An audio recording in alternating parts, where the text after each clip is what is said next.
Om Sri Gurubhyo Namaha. Om Sadguru Sri Ramananda Parabrahma Namaha. Om Sadguru Sri Shivananda Parabrahma Namaha. Om Sadguru Sri Krishna Paramatma Namaha. Om Sadguru Sri Shankara Bhagavad-Padacharya Namaha. Om Sadguru Sri Nityananda Parabrahma Namaha. Om Sadguru Sri Vyasa Bhattarika Namaha.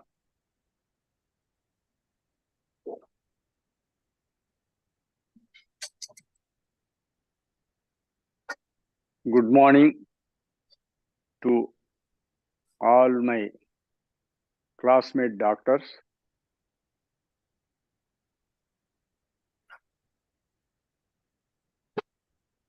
Today I am telling about the medically related pranayama.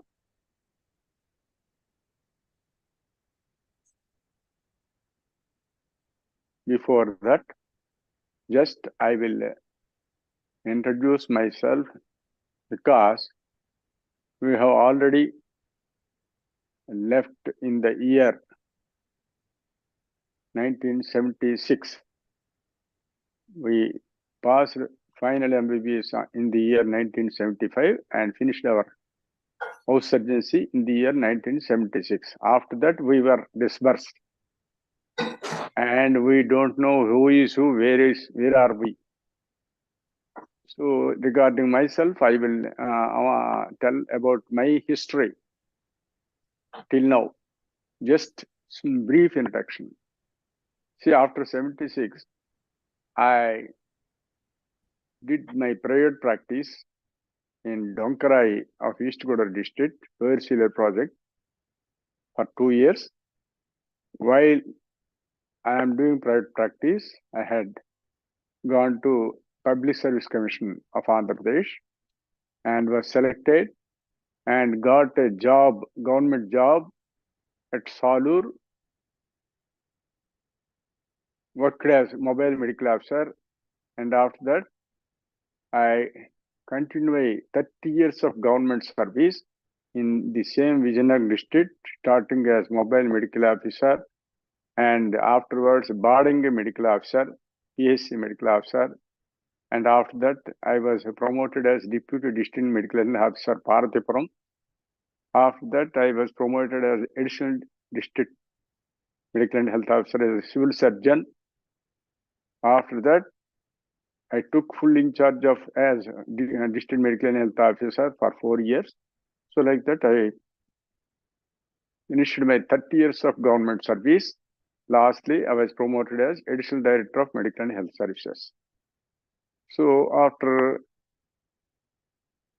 during this my government career, in the year 1978, I happened to meet our Gurudev Brahmarshi Sadguru Sri Swami Ramananda Paramahamsa.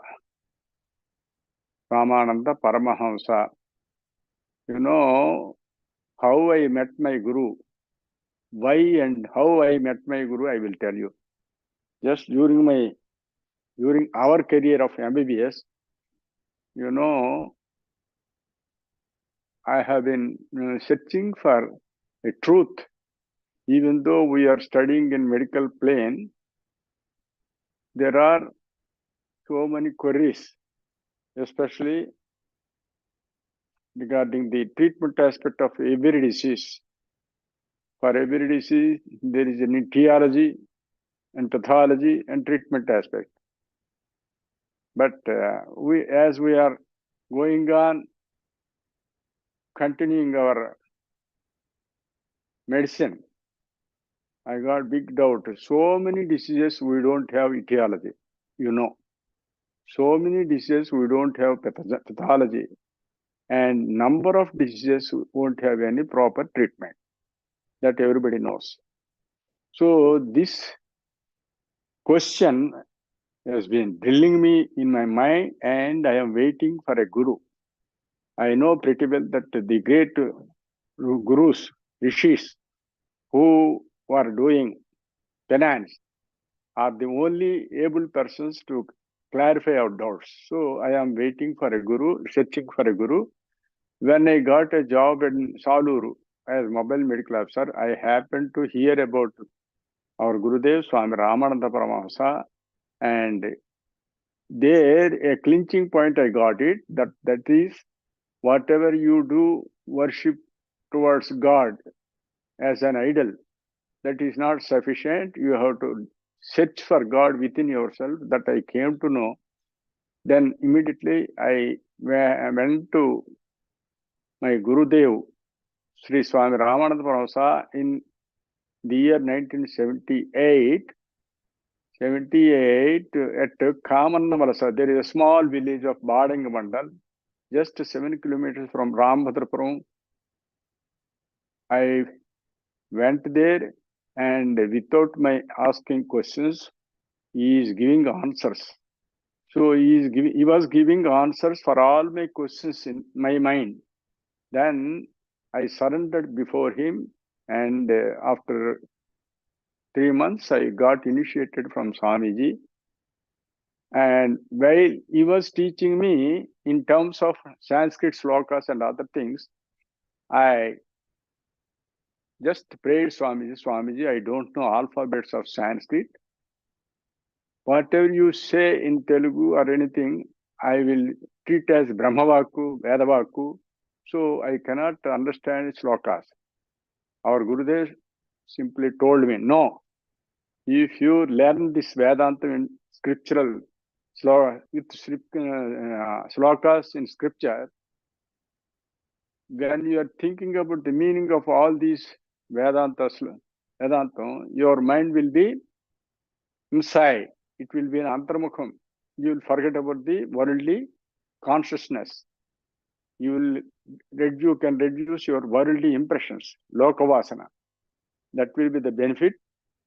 And the other point is, if you know this Vedanta, you can 10 to 10 members. Like that, you can tell to the public. So with these instructions of my Guru, I immediately obeyed and started learning from him. And I learned Vedanta not on paper or anything, just by mouth to ear. He used to tell, and I used to hear and get it by hearted. You know, like you, like all of you, I have got the habit of getting by hearted by simply hearing once or twice. So like that, I got acquainted with this Vedantam, and I started doing pranayama. He initiated me this pranayama, Antarmukha Pranayama, Siddhayogam. He taught me, and I am practicing that this Yogam. While practicing, Swamiji, one day he asked me, Doctor, do you know what is the root cause for all the diseases? I was surprised.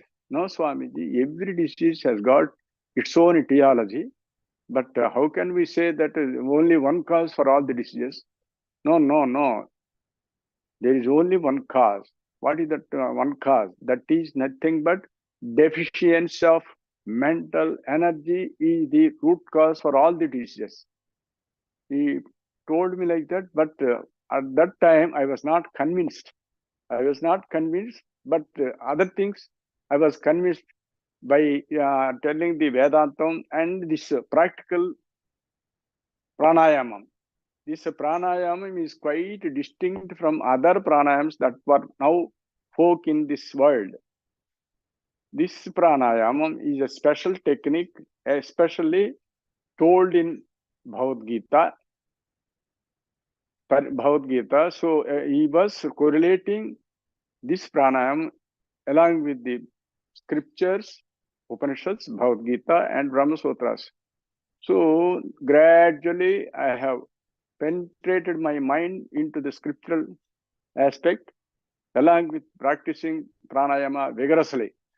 So after some time, I could understand that the treatment aspect of all the diseases is mainly by psychic aspect. You know, every disease carries two parts, psychosomatic, psychic and somatic. Psychic means mind, soma means body, you know. We are treating mainly the somatic part of every disease, but we are not at all dealing with the psychic part of a disease. That means The mind, when it is weakened, you will get diseases. You are treating in a physical way, you are giving all sorts of medicines for each and every disease. But the main cause is deficiency of mental energy. So when I was doing pranayama vigorously, I could practically understand that you can treat any disease by this type of getting mental energy. So how this mental energy will be elicited? Now I am going to explain. This mental energy is elicited by churning our prana shakti or vital energy. That prana shakti, churning of prana shakti is the main process of this pranayama.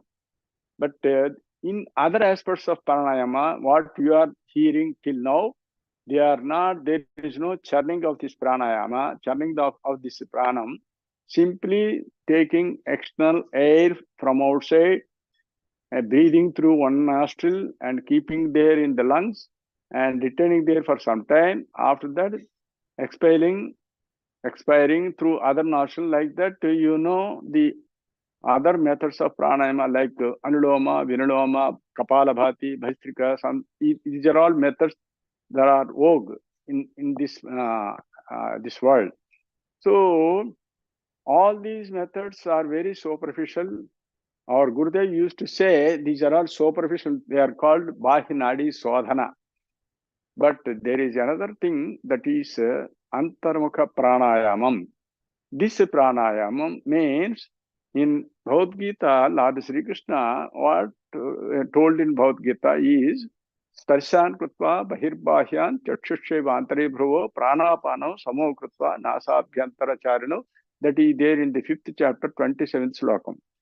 Here, we need not explain other than the entire aspect of the slokam, but particularly Lord Sri Krishna mentioned about a particular anatomical part, that is Nasabhyantara Charino. Nasabhyantara, Nasa means nose, Abhi means opposite, Antara means inside. Opposite to the nose means in the pharynx, you know pretty well that the opposite nose, the uppermost portion of the pharynx is called nasopharynx. Middle portion is oropharynx. Lower portion is laryngopharynx. So you have to practice this pranayama at the uppermost portion, that is at the level of nasopharynx. So instead of practicing this pranayama at the nasopharynx level, but other people, they are telling about this pranayama simply taking external air from outside. External air from outside, calling it as pranayama. But medically and out of experience, I can understand that, I could understand that the external oxygen, that is 20.1% that is in the atmosphere, is quite distinct and separate from the prana shakti or vital energy that is there in our body. That prana shakti has got 4 qualities, 5 qualities also. One is divine energy, divine knowledge, divine happiness, divine power, and divine heat. So all these qualities of prana shakti are there with our prana shakti, pranam inside. Whereas atmospheric oxygen is only an inorganic gas containing 8 protons and electrons. But there is some similar quality with this external oxygen and our prana shakti, that is nothing but heat in nature.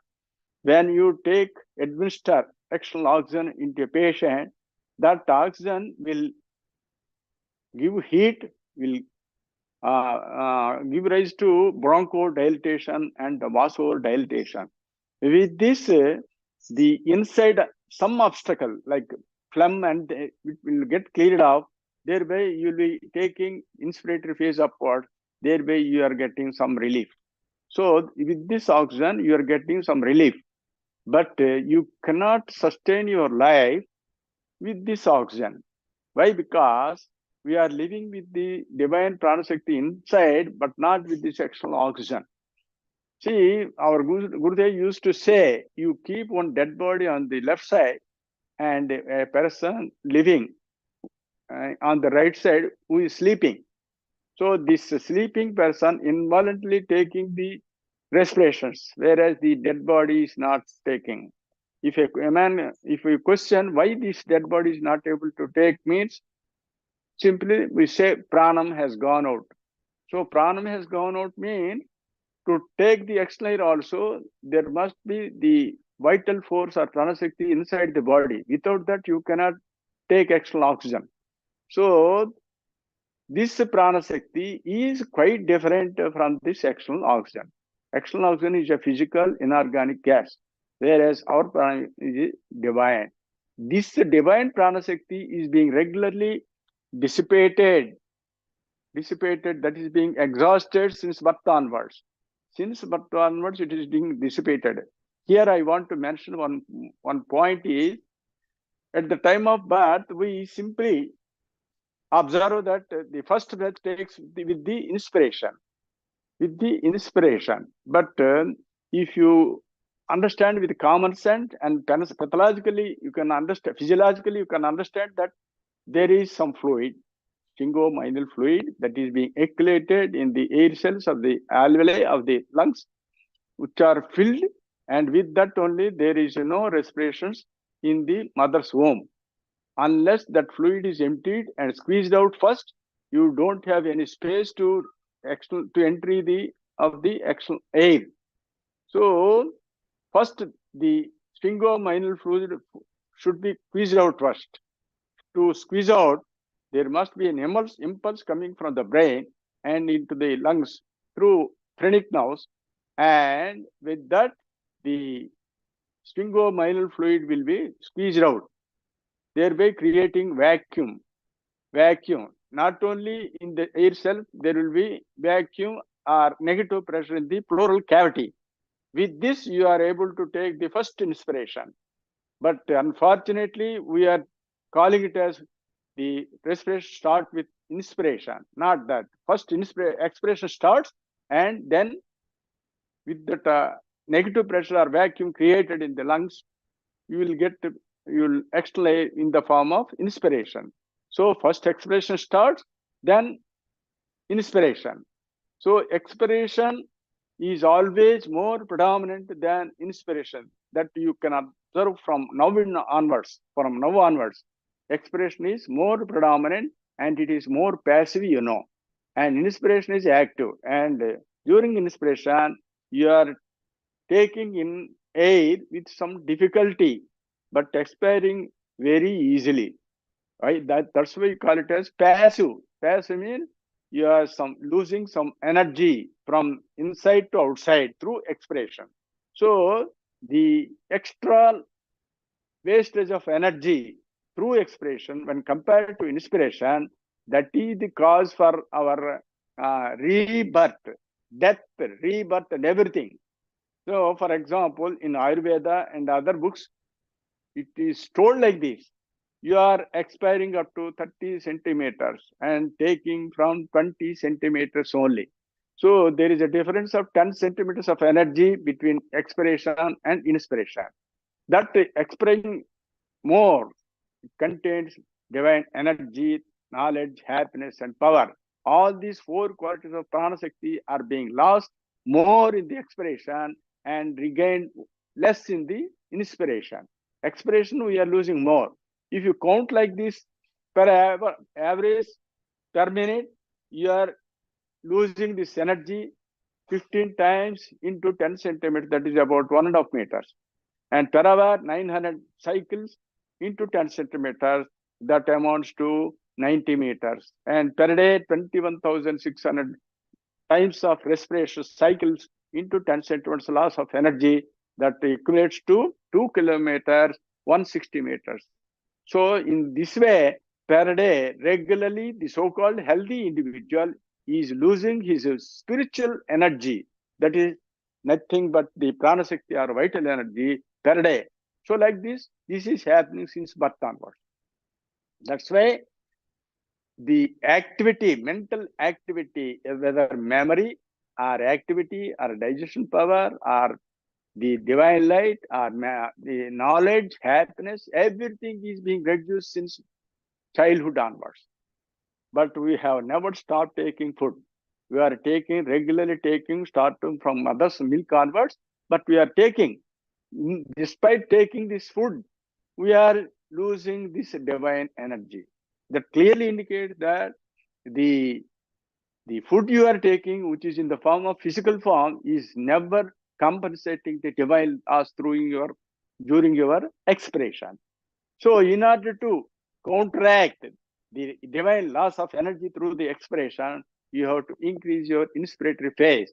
If you want to increase the inspiratory phase, there is an obstruction. There is a physiological, pathological obstruction that is called phlegm or kapham. In medically, we can say there is a congestion. There will be congestion in the lungs. Along with the lungs, there will be the accumulation of phlegm, which is derived out of the undigested food particles, and also due to the cooling of the body. When you are regularly losing the heat from the body naturally cools down, which is responsible for accumulation of phlegm or kapham. In Ayurveda, there are three doshas, Vata, Pitta, Kaphas.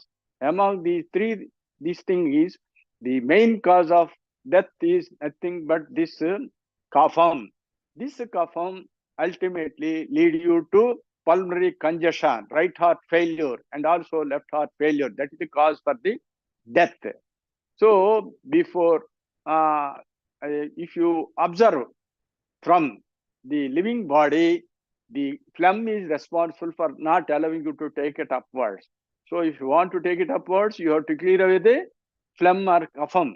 That kapham, which is like butter, you have to heat it up, and to get heat up, you have to churn your life force. If you rub your palms outside, you will get physical heat.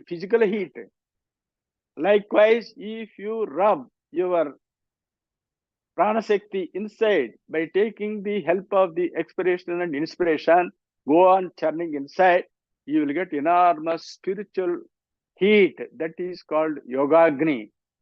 In this yogagni, you are getting mental energy, because in every part of this pranayama, both upwards and downwards, you are involving, you are keeping your mind. When you are keeping your mind automatically gets generated and it gets activated, and you will get more mental energy. In Amrita Bindopanishad, it says like this: Devijye veditavye tu Shabda Brahma Paranchet Shabda Brahma Nishnata Parabrahma Adhigachati.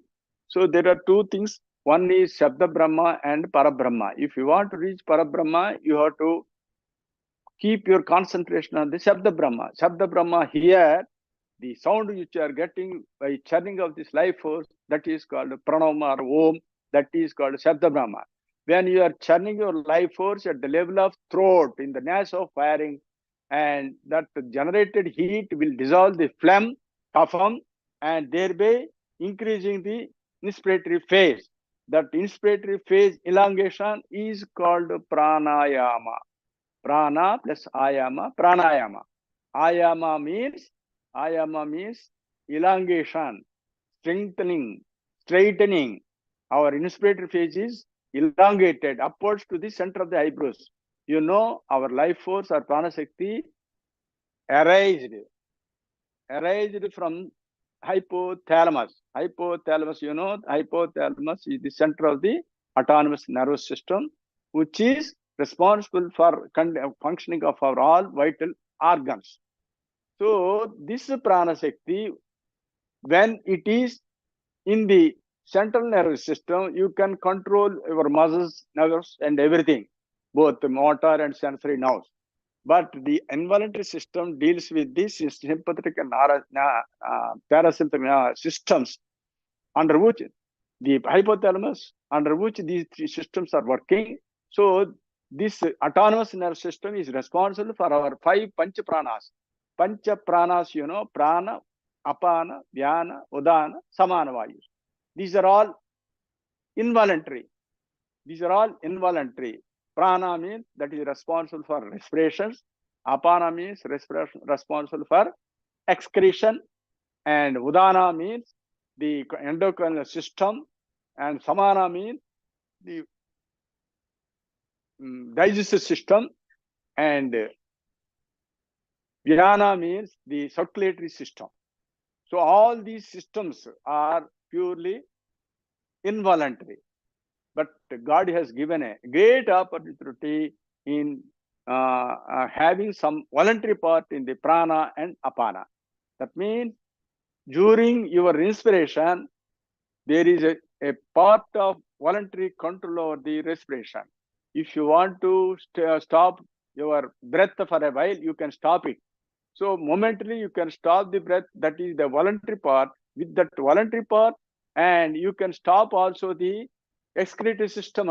You can stop your urine or fecal matter motion for a while, but not afterwards.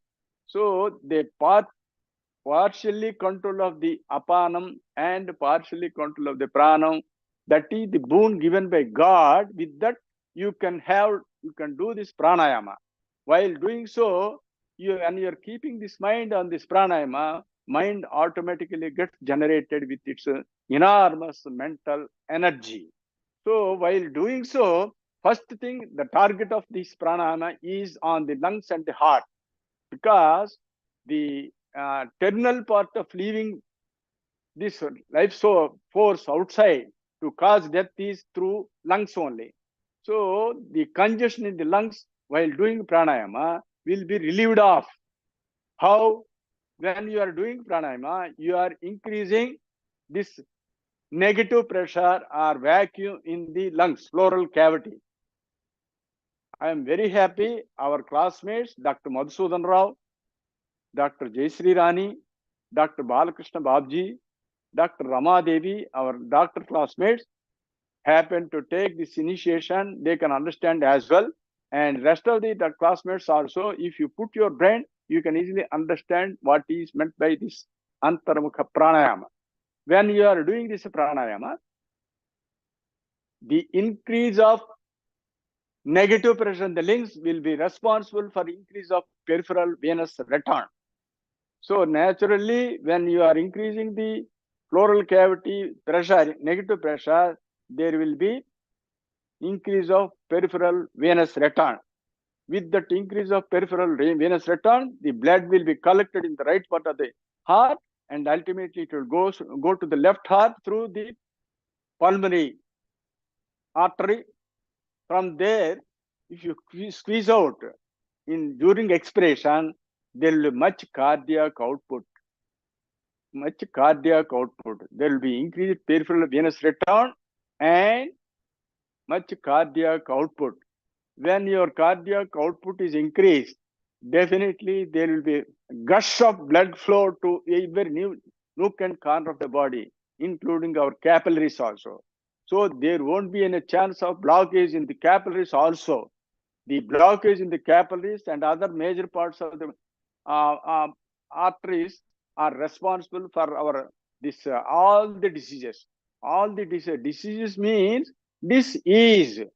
That part of prana shakti which is coming from the brain downwards, and it is not truly 100% going upwards. It is not easily going upwards, is called disease. So in order to, that is the main essence told by my Guru, my Gurudev. My Gurudev told that what is disease? This is nothing but your blood flow which is coming from the brain, prana shakti, to the peripheral parts of the body is not again returning to that extent of that origin. So when there is a gap of getting some obstruction towards to the brain, that is the responsible for all the diseases. So that's why in a nutshell, our Gurudev used to say, Kapham is responsible for all the diseases. So if you go on doing this churning process of pranayama, here pranayama means, don't misunderstand. If you take external without any friction, there is no question of churning of life force. You don't get the energy. But if you do churning within yourself, then you will get energy. That energy in the form of heat, which is called yogagni. That yogagni will dissolve, including your thrombosis also. including your thrombosis also, paraplegia, semiplegia, and anything, heart, myocardial infarction, all these things, even bronchial asthma, everything will be treated by increasing your prana shakti, vital energy. So this heat is prana-agni, energy. So that energy has to be elicited regularly by doing this pranayama. I have treated thousands of people with the pranayama, both in their physical aspect and their mental aspect also. When you are doing pranayama, see here the pranayama means, we can medically understand, there is a reversal of cerebrospinal fluid upwards. Always the CSF flows downwards only. There is no chance of going upwards. It goes upwards momentarily during sex, and regularly you can take it upwards, the CSF, through the central canal of the spinal cord by this pranayama only. That's why this is unique than other methods of pranayama, other things. So you can catch hold of this prana shakti. Initially, you will get rid of this congestion in the lungs and the heart. Ultimately, you will go to the spinal cord. When you are doing pranayama, this inspiratory phase will be prolonged. That the prolonging of inspiratory phase will clearly indicate that there is upward flow of CSF into the brain. This CSF, we know, it will go up to the fourth ventricle, where the heart and lung centers are situated. They will get strengthened. So when your life force is going upwards, up to the level of floor of the fourth ventricle, your heart and lungs will be strengthened.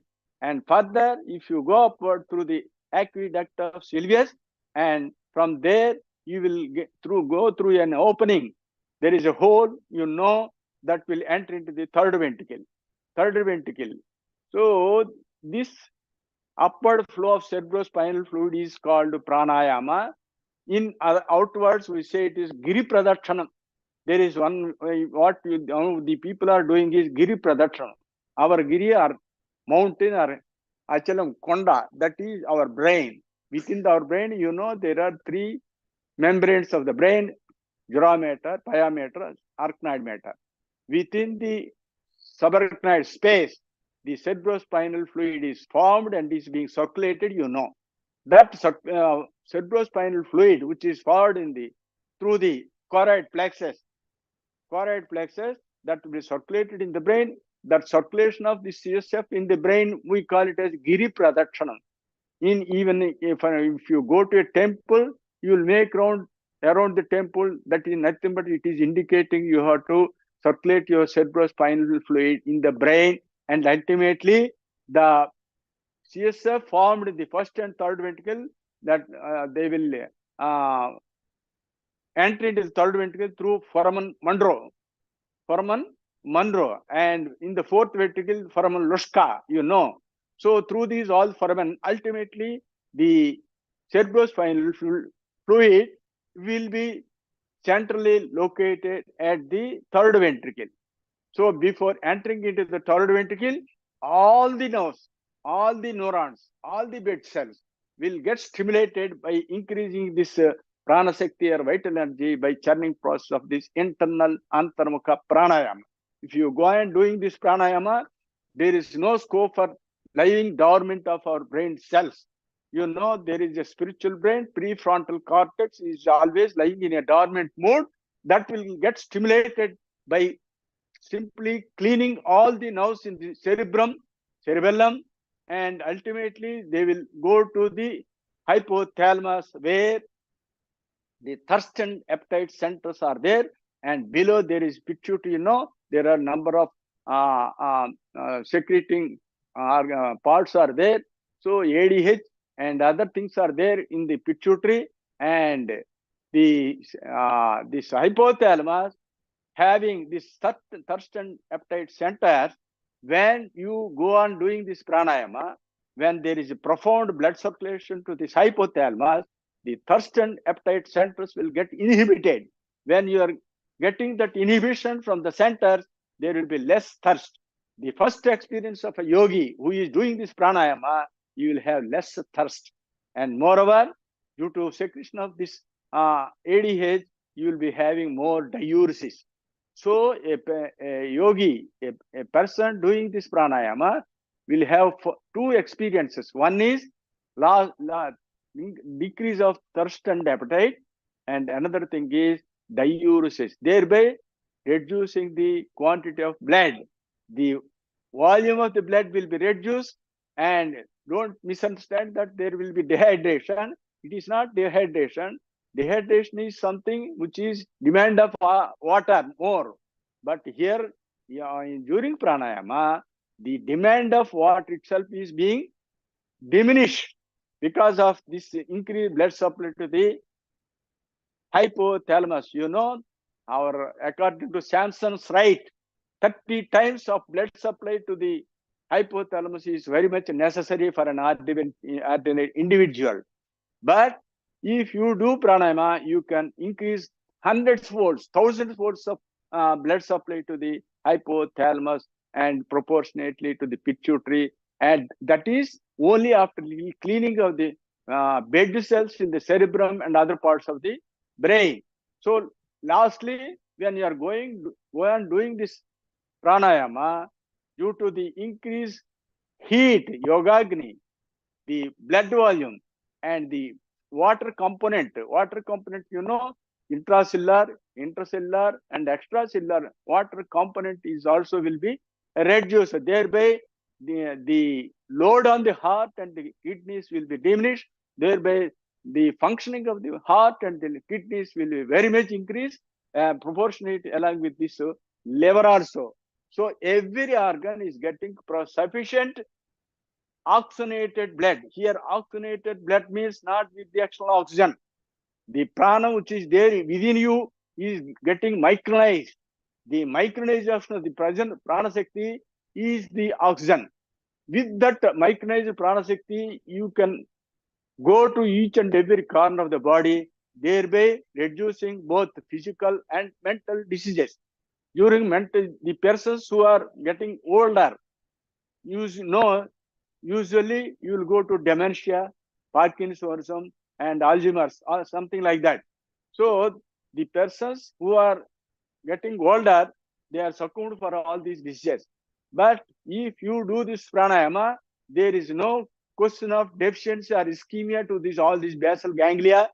So you will memory power will be get enormously increased.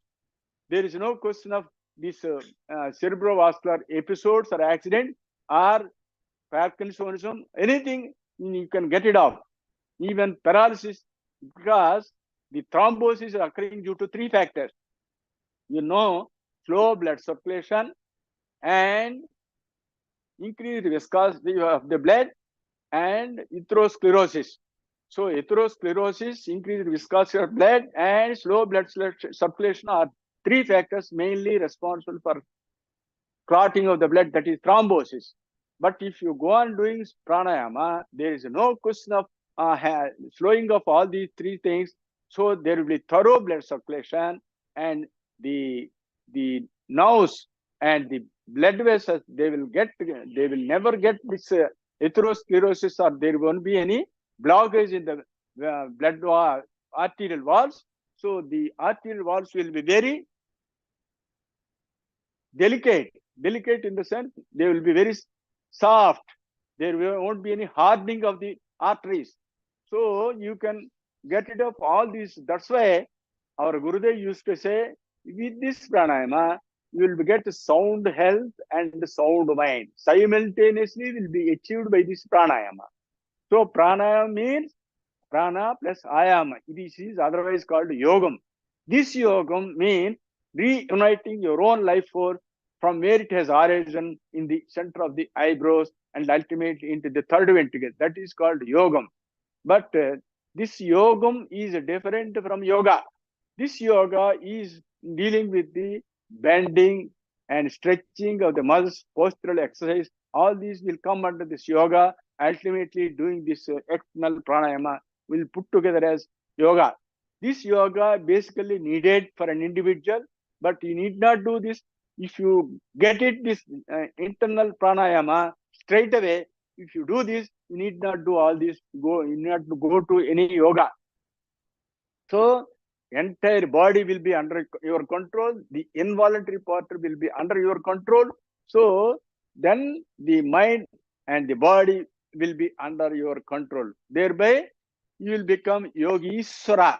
Yoga Ishvara. Lord Sri Krishna, who was named as Yogishvara, you will also become Yogishvara, provided if you do energy, do yogam, and get enormous energy, become Yogishvara. Yogi alone will become Yogishvara. This is the ultimate goal of our life.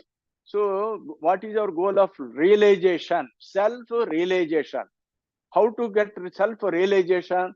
Unless you get stimulated your bridge cells. No, you see so many people calling it as meditation. They are simply bending while doing meditation. You know, there are now fibers network in the brain stem, that is ascending reticular activating system, ARAS. If you supply more oxygenated blood to this ARAS, there won't be any chance of bending your neck. So when you are bending your neck means there is a scanty supply to the brainstem along with the entire brain. There is an ischemia to the brain, cerebellum and other parts, and also this ARAS also. If you do this pranayama, first it will supply enormously to the ARAS and ultimately to the brain. There won't be any chance of bending your head.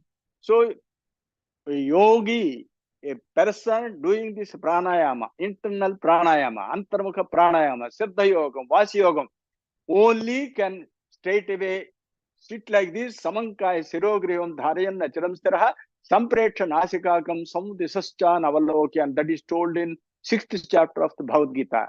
Regarding this pranayama only, Lord Sri Krishna told in the entire 701 slokas about this yogam only. That's why he was named as Yogishvara. Mainly in Bhagavad-Gita, 3 stanzas are telling about this pranayama. In 4th chapter, Apane Johati Pranam Prane Panam Tadhapare Pranapana Gatirudva Pranayama Parayanaha. In 5th chapter, Sparshan Kutva Bahirbahyan Chakshucheva Antare Bhruvo Pranapana Samokutva Nasabhyantara Charino. In the 6th chapter, Samankrai Sirogrivam Dharayan Nachilam Stiraha Sampreksha Nasikakam from Disaschan Avalokyan. All these stanzas are straight away telling about this pranayama. But unfortunately, the people who are the pandits, who are not well versed with the practical aspect of this pranayama, simply they are narrating about the grammar, not this yogam. So I can give an illustration. We doctors, our books are written in English. A person who is an MA literature can read our medical books. Can he understand? He can never understand. So a yogi who is doing yogam, told by yogis, Lord Yogeshwara Krishna, can alone understand the main theme of this yogam told by Lord Sri Krishna. So pranayam or yogam can only be understand the person who is doing pranayam or yogam. Whereas the person is not doing any sort of practical pranayam, they are simply narrating and telling about this Bhagavad-Gita. There are tons of Bhagavad-Gita, wagons of Bhagavad-Gita translations are there, but nobody is telling about this practical aspect of pranayama. Because I, being a doctor along with you, I can easily understand the medical and anatomical aspect and physiological aspect of this body, and simultaneously with the great experiences taught by our Gurudev Swami Ramananda Paramahamsa. So this is not a new method. This is very easy to practice. Susukham kartumam chakshav gamam dharmya susukham kartumavyam. In the 9th chapter says, Lord Sri Krishna says, Rajavidya Rajaguhyam Pavitram Idamattamam Pratyakshava Gamam Dharmyam Susukham Kartum. Very easy to practice.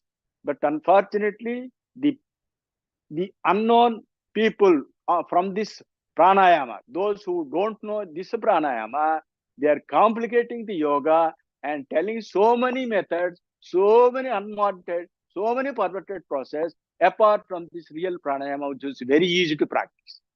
Very easy to practice. If you practice for 1 hour, you will get energetic from the day one onwards. From the day one onwards, because you are just reversing the respirations. You are increasing the inspiratory phase. When you are increasing the inspiratory phase, you will become energetic, knowledgeable, and happiness and divine power also will become more energetic. So, leaving this simplest technique not to be not getting from a learned person. Unfortunately, all these people are encroaching and telling all these pseudo methods. My intention is because you're all my Guru Swarupa. One day or other, we met in our previous births also. That's why we met in this birth also. So my intention and my target is at least let me impart my medical and yogic knowledge to our classmates, so that you can also practice and understand that how this world is being spoiled with the other unwanted methods. So our intention is you get into practice, experience yourself, and understand what Lord Sri Krishna told, what other rishis did, what Potulur Veera Brahma, Yogi Vemana, Shirdi Sai Baba, and other Jesus prophets of the other religions, Jesus Christ, Muhammad Nabi, and all these people did the same process of internal pranayama.